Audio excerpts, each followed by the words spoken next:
Olá, sejam todos muito bem-vindos para mais uma live. Essa é a nossa live número 162 neste domingo de tarde. Vamos para uma live aí de tira dúvidas, né? Como de costume a gente vem fazendo no final, né? Para fechar a semana sempre algumas lives de tira dúvidas com as perguntas que chegam ali através do direct ou os comentários das lives, tá? Então eu separei mais 3 aqui, acredito que vai dar tempo, se não der a gente guarda alguma delas para uma próxima live, tá bom? Então, primeira pergunta que chegou aqui, é a pergunta sobre liderança, né? Como exercer liderança, fazer com que a equipe cumpra o seu dever sem ficar dedurando os demais, né? Então, aqui possivelmente é um caso que os colegas ali ficam cumprindo, né? Tentando ali cumprir o seu dever, mas ao mesmo tempo ficam ali falando dos outros colegas que não cumprem, né? Pelo que eu compreendi.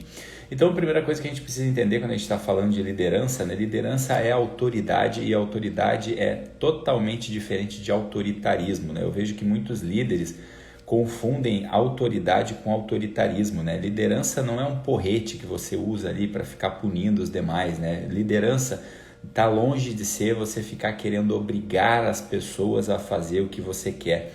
E isso vale tanto na liderança de trabalho, na liderança profissional, quanto também numa liderança de família, por exemplo, quando você está educando seus filhos também, né? Que você quer exercer alguma autoridade no seu, né? Em relação à criação dos seus filhos, e você tenta fazer isso através do autoritarismo, né? Querendo obrigar que faça porque você quer, simplesmente vai fazer porque você quer. Né? Então, às vezes, existe muita confusão ali, né? Pais e mães, pune, né? de alguma forma, né? Que coloca a criança de castigo porque ele fez uma determinada coisa, porque teve uma determinada atitude, e aí o pai vai lá e não tem o mesmo comportamento quando a criança teve o mesmo tipo de atitude. Isso vai gerando uma certa confusão assim, na cabeça da criança, do tipo assim, tá, mas então não é pelo que eu fiz se é certo ou errado, é pelo que eles decidem, né? Porque de repente está num bom dia ou não está num bom dia, aí eu acabo entrando de castigo. Então existe essa confusão, né? Então a gente precisa entender realmente o que é autoridade, né? Que isso vale daí para uma liderança, seja de equipe, seja profissional ou seja familiar. Autoridade a gente precisa entender com a seguinte definição, para mim é a melhor definição de autoridade, né? Autoridade é criar um ambiente, seja em casa, seja profissional, seja no trabalho, criar um ambiente do qual os outros, né, os liderados, as pessoas, elas possam se mover, né, caminhar, né, durante o dia, durante o seu mundo, né, sua vida, né, durante um tempo, né, para poder, né, com intenção, com o objetivo de melhorar, né, e poder evoluir. Então, vou repetir aqui para ficar bem claro, né? A autoridade é quando a gente consegue criar um ambiente no qual os outros, né, os liderados, eles possam se mover durante um tempo para poder melhorar, para poder evoluir, né? Então, quando a gente cria um ambiente do qual os demais conseguem caminhar, né? Através dessa criação, desse ambiente que eu criei, as pessoas conseguem se mover ali evoluindo. Isso é autoridade, né? É gerar condições para que as pessoas evoluam, gerar condições para que as pessoas acabem melhorando, né? Isso é a verdadeira autoridade, né? Seja quando tu está no tratamento com os teus clientes, com os teus fornecedores, com os teus funcionários, com os teus irmãos, enfim, isso é o tipo de verdadeira autoridade, né? Quando o líder consegue criar esse ambiente, né? Quando os pais conseguem criar esse tipo de ambiente, ele não vai ter esse tipo de problema do qual foi enviado aqui na pergunta, né? Porque não vai ter problemas com uns querendo dedurar os outros, uns querendo apontar os defeitos dos outros, né? Eu entendo que essa pergunta, ela surge da seguinte forma, né? Poxa, como que eu vou, de repente, receber ali uma fofoca, alguém dedurando o colega que não está cumprindo aquela regra ali que eu estabeleci, e aí, ao mesmo tempo, eu quero dizer para aquela pessoa que aquilo ali é errado, mas, ao mesmo tempo, eu não vou poder fechar os olhos porque tem alguém descumprindo aquela regra, né? Então, para que isso possa ocorrer em perfeita harmonia, né, o líder precisa criar esse ambiente do qual eu estava falando, porque aí o que acontece? Aquele que dedura, aquele que está realmente dedurando ali, ele não está querendo, na maioria das vezes, né, 99,9% das vezes, né, a não sei que a pessoa seja uma pessoa muito maldosa que está ali deixando a sua vida de lado e focando muito, né, uma pessoa obcecada no outro, Mas na maioria das vezes ela não está querendo ferrar o outro colega. O que é que tem por trás desse comportamento dessa pessoa que fica dedurando o outro ali, né? Ela está, no fim das contas, querendo agradar o seu líder, querendo agradar o seu pai, né? Quando um irmão dedura o outro irmão, né? Que o outro irmão não fez, né, aquela tarefa ou descumpriu alguma coisa. Ele está querendo agradar o pai ou a mãe, ele está querendo agradar o líder, né? Ele está querendo ali fazer um bom papel diante do líder, né? Eu faço parte também, né? Como se eu fosse um subcomandante daquilo ali, né? Eu tô aqui também cuidando, né? Agora, quando o líder ele consegue, ele tem a capacidade de criar um ambiente seguro, de criar um ambiente estável, todos os liderados sabem, né, têm consciência exatamente do valor que eles têm. E aí, ao saberem disso, eles não precisam ficar querendo agradar, ficar querendo ter algum valor com base numa fofoca, com base numa deduração. Então, não é na hora, e aí a gente precisa entender o seguinte, né, saber o tempo das coisas. Não é na hora que alguém está dedurando ali que você consegue corrigir, né, esse comportamento. Você vai conseguir corrigir esse comportamento fazendo isso antes, né? Quando você corrige isso antes, no dia a dia, quando as coisas estão acontecendo, quando as coisas estão operando. Fazendo de que forma? Ressaltando as atitudes positivas, mostrando para as pessoas, para os liderados, olha só, isso que você fez foi ótimo, foi excelente, você é muito bom nisso, né? Sendo sincero, óbvio, né? Corrigindo às vezes, né? Passando um feedback daquilo que pode ser melhorado. Fazendo assim no dia a dia, criando esse ambiente seguro e estável, onde as pessoas não ficam com aquela instabilidade de saber, será que o que vai vir agora? Será que vai vir uma bronca? Será que vai vir um elogio? Quando as pessoas sabem realmente o jeito certo de fazer, elas sabem o valor que elas têm, elas não precisam ficar querendo buscar valor ao dedurar a outra pessoa. Elas já sabem o valor através das atitudes que elas têm, né? Isso é o que cabe a um líder fazer, né? Criar esse ambiente seguro, estável, onde as pessoas consigam ali, né, encontrar essa possibilidade de evolução através desse através desse ambiente gerado pelo líder, tá bom?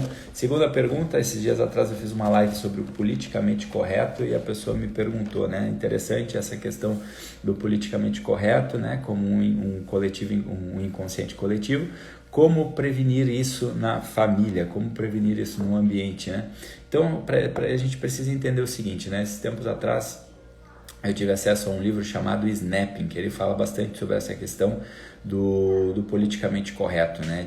O politicamente correto, para a gente entender, né, o que ele é um tipo de engenharia social que é criado, né? Um tipo de hipnose que cria esse inconsciente coletivo que faz com que os sujeitos, né, fiquem ali, no fim das contas, que eles acabem perdendo a conexão, né? Presta atenção, que isso é muito importante. É um tipo de movimento que faz com que o sujeito perca a conexão entre a percepção, né? Ou seja, aquilo que eu percebo através dos meus sentidos, né? Visão, audição, olfato, paladar, tato.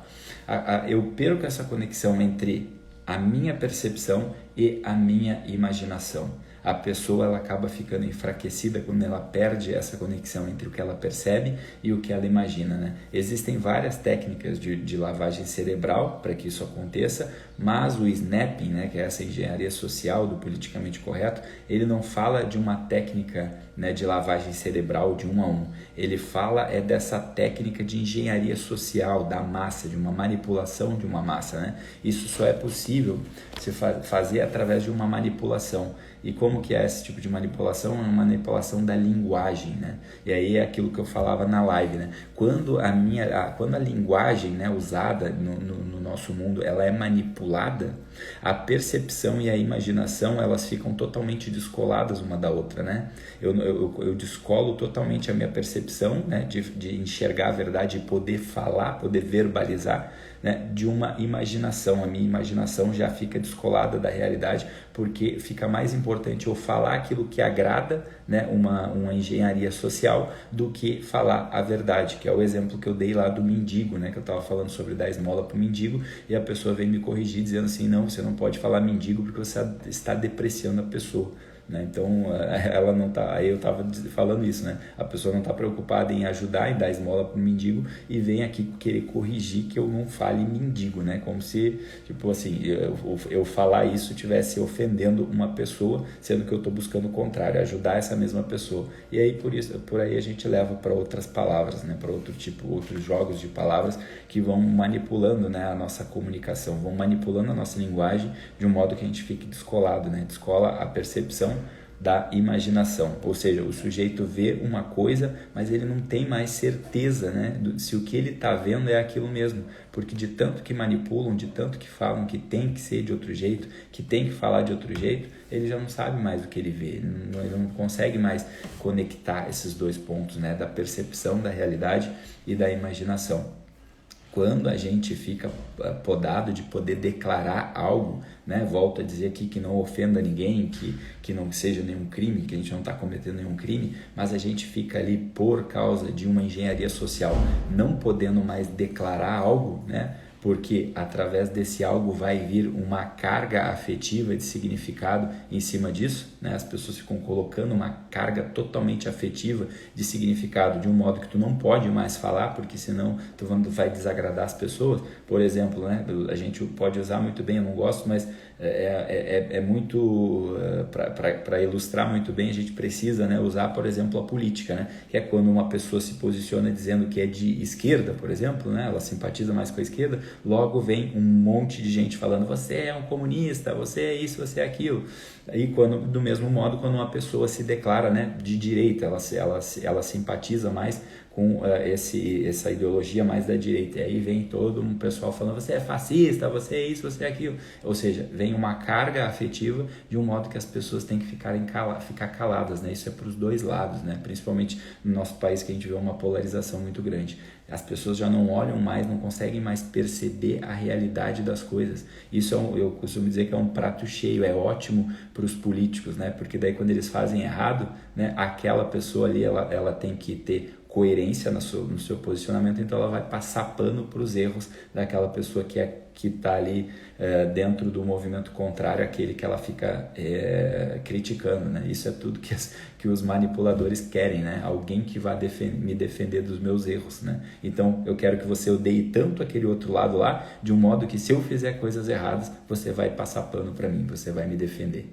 Né? Então veja, isso se dá através dessa engenharia social, né? Quando a gente não pode, né, mais falar aquilo que a gente pensa, a gente fica polido e a gente acaba descolando a nossa percepção da imaginação, né? Então, né, caso você fale alguma coisa, você é taxado disso ou aquilo e aí acaba engolindo aquela palavra, né? Você acaba não falando, né? Porque daí ninguém vai te criticar, né? E aí fica tentando imaginar algum outro termo assim que se encaixe melhor para que tu possa manifestar aquilo que poderia ser falado da forma mais simples possível, né? Algum outro termo que está ali na tua imaginação, tu fica ali buscando, né? E aí, diferente do que os teus sentidos estejam percebendo, né? Tu acaba não conseguindo, né, mais verbalizar, né? Tu acaba não tendo mais um comando verbal, né? Tu acaba tendo uma linguagem fraca. Isso é o que acaba acontecendo, né? Então, através desse processo, né, de manipulação, do enfraquecimento da linguagem, ocorre essa desconexão dos nossos sentidos com a imaginação e a pessoa fica inerte ali, a pessoa fica desarmada totalmente. E aí é fácil manipular uma pessoa assim, né? Uma pessoa que fica desarmada da verdade, de poder falar as coisas que ela pensa, ela é facilmente manipulada, né? É fácil fazer um controle social quando as coisas são assim, né? Esse dia eu estava debatendo com uma pessoa sobre essa questão aí do 6x1, do 5x2 e tudo mais, e aí a pessoa, aí eu entreguei, né, um argumento totalmente baseado na realidade, que não tinha como ser refutado, né, sem querer dizer o que é o melhor, o que é o pior, mas mostrando fatos para a pessoa. Aí a pessoa olhou para mim e disse assim, não, mas aí quando ela não tinha mais argumento, não tinha mais para onde ir, ela falou, mas eu prefiro acreditar lá no cara lá que é o ex-BBB, que é economista e tu não é, então eu vou ficar com ele. Eu disse, não, tudo bem, pode ficar com quem tu quiser, mas o que eu falei aqui faz sentido ou não faz? Faz, mas eu não sei. Tipo, aí vira uma coisa assim, eu quero vencer uma briga, entendeu? Então eu quero vencer um debate. Afinal, tem alguém mexendo ali nas minhas crenças, tem alguém cutucando ali aquilo que eu acreditei, que eu já tomei partido, que eu já tomei posição, então eu não posso mais voltar atrás. né? Não posso olhar e dizer assim, ó, poxa, realmente eu não tinha visto por esse ponto de vista, né? Eu não tinha pensado por esse ponto. Tá bom, de repente vou avaliar melhor isso daí. Não, eu tenho que defender aquilo ali como escudo, porque senão é como se estivessem atacando a minha honra. O que acontece com uma pessoa assim? Ela acaba sendo facilmente manipulada, né? Ela vai pela autoridade, né? Que muitas vezes surgem por aí com grandes promessas mentirosas, né? O que foi Hitler, senão um cara que manipulou uma massa através de uma autoridade que ele se dizia ter e que as pessoas acabaram comprando aquilo ali. Então a gente precisa ter cuidado, né?